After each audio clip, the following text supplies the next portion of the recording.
खुलुमबाय बड'लेण्ड इंखं टेलिभिजन स्टुडिय'आव आं ललिता गयारी दिनै मोनाबिलिनि गाहाय रादाबफोराव दङ। गिबि मन्थ्रिया मोब्लिब मासुलाव बेले-बेजे जानायखौ सिमान लादों। नरेन्द्र मदिनि जोनोम सानखौ लोब्बा लाना आसाम सोरखारा 1 लाख PMAY नि न' होदों। 7 साननि उनाव उदां अख्रां सिङाव भिक्टर दास।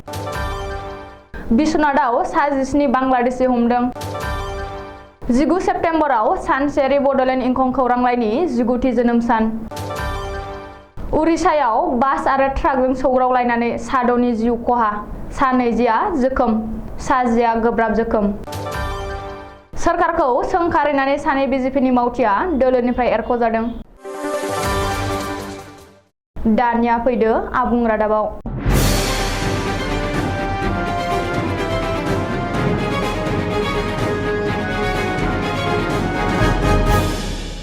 मोब्लिब मासुलाव बेले-बेजे जानायखौ सिमान लादों। आसामनि गिबि मन्थ्रि डक्टर हिमन्त बिश्व शर्माया रायजोनाङै मोब्लिब मासुलाव बेले-बेजे जानायनि दुंहाव थासारि सोलिफुनाय समावनो गिबि मन्थ्रि डक्टर हिमन्त बिश्व शर्माया मोब्लिब मासुलाव माखासे बेले-बेजे जानायखौ सिमान लादों।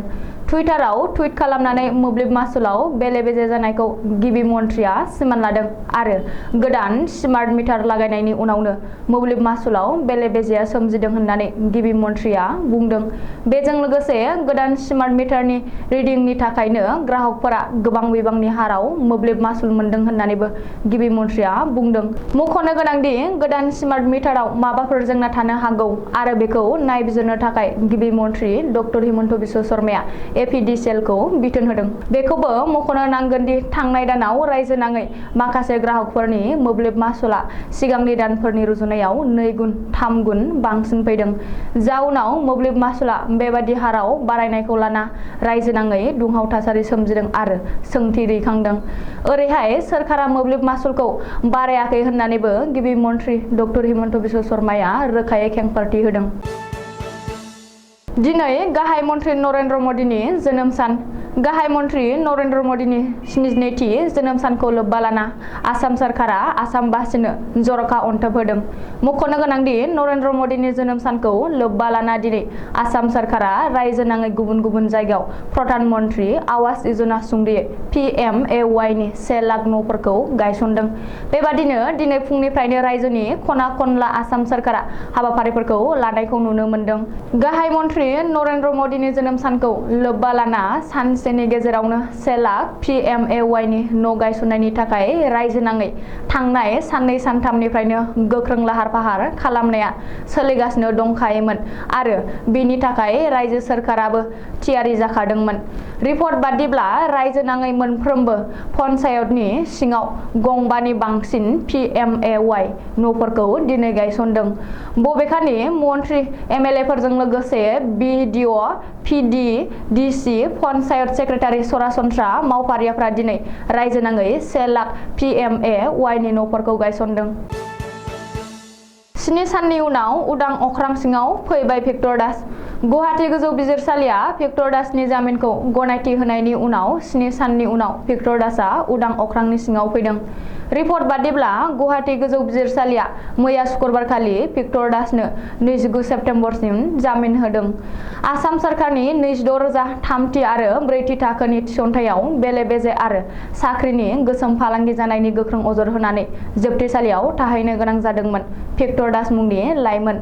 मख'नो गोनांदि भिक्टर दासआ 26,000 थिसनथायाव बेले-बेजे जानायनि होनना बेनि सायाव गोख्रों नायबिजिरनो थाखाय ससियेल मिडियानि गेजेरजों गिबि मन्थ्रि डक्टर हिमन्त बिश्व शर्मा DGP आरो ADGP-खौ खावलायदोंमोन।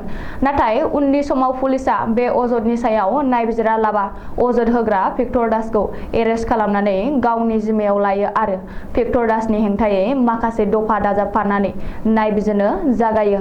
बबेखानि भिक्टर दासनि अजद होनाया गासिबो नंखाय आरो बिथा गैया। भिक्टर दासआ गावनि अजद होनाय बायदियैनो फोरमान होनो हायाखै होननानै गिबि मन्थ्रि डक्टर हिमन्त बिश्व शर्मा, DGP भास्कर ज्योति महन्तजों लोगोसे आसाम सोरखारनि गोबांसा मन्थ्रि आरो गोजौ थाखोनि पुलिस अफिसारफ्रा बुंदों आरो भिक्टर दासनि अजदखौ थारलायै नेवसिगारदों। बिश्वनाथआव सा 17 बांलादेशीफोर हमजादों। ब्रह्मपुत्र जाफौरिनिफ्राय हमनो हादों सा 17 बांलादेशिफोरखौ। रिपर्ट बादिब्ला जिन्जिया पुलिसा हमनो हादों आयेन बेरेखायै हाबफैनाय सा 17 बांलादेशिफोरखौ।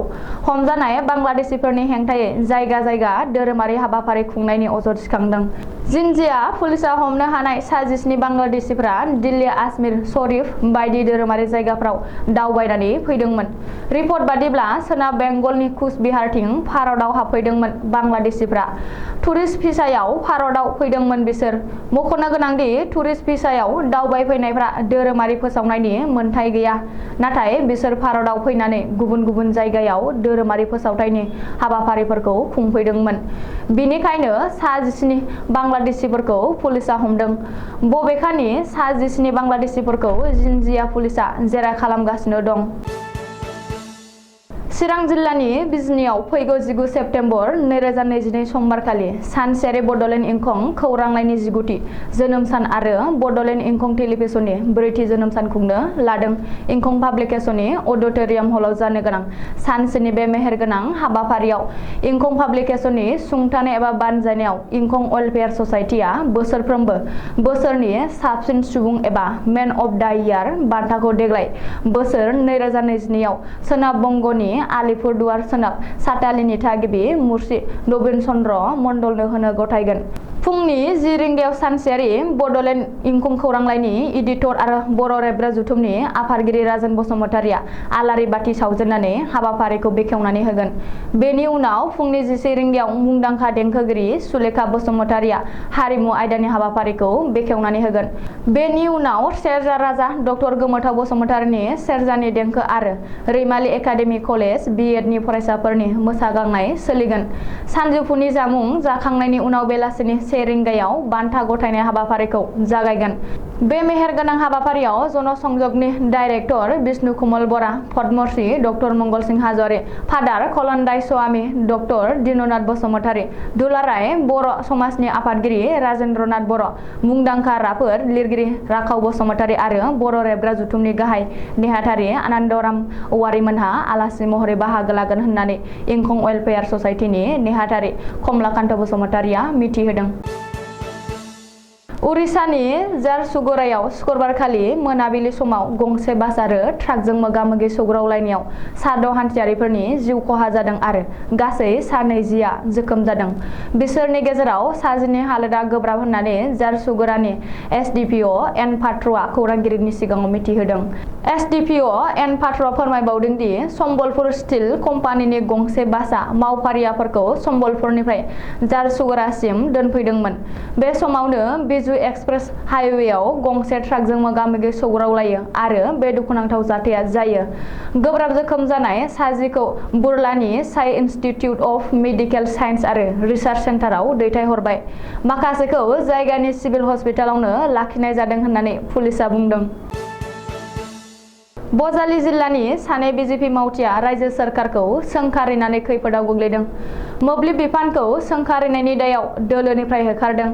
होखारजानाय BJP दोलोनि मावथिया फारे खोनसेम मालाकार आरो पुलकेश शर्मा होननानै मिथिनो मोननाय जादों। सुलुङाव फोरमायनाय बादिब्ला खोनसेम मालाकार आरो पुलकेश शर्मा मोनहा सानैबो BJP दोलोनि IT सेलआव खामानि मावोमोन। खोनसेम मालाकार मोनहा मोब्लिब बिफाननि मोब्लिब साप्लाय होनो हायै आरो बिला माबोरै बांसिनसो फैयो बैफोर बोरै जानो हायो होननानै सोंखारिदोंमोन। बेवहायनो दाय जादों। दिनै मोनाबिलिनि रादाबा एसेनोसै। गोजोन्थों।